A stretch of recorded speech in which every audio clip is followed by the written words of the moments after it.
This is Mom. She has onset vascular dementia. And that's my father over there. Every day, almost every day, they come over to my place for meals. Okay, so my mom used to be the only person in the whole family who cook. The role of cooking and literally bringing food on the table is now on the shoulders of myself and my sisters.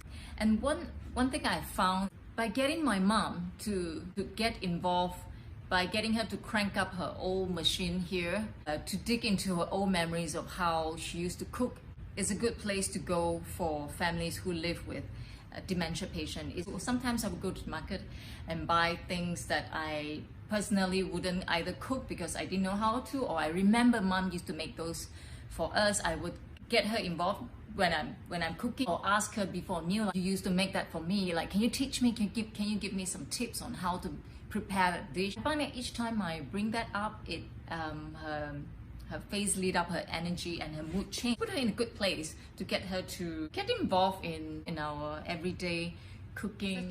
It is such a humbling experience to go through that with my mom, and also it's very enriching for my as somebody who loves to cook and is learning how to make meals that is user-friendly for aging people and for people with dementia. Getting them to talk, getting her to sing and talk to me about music and songs that she used to do.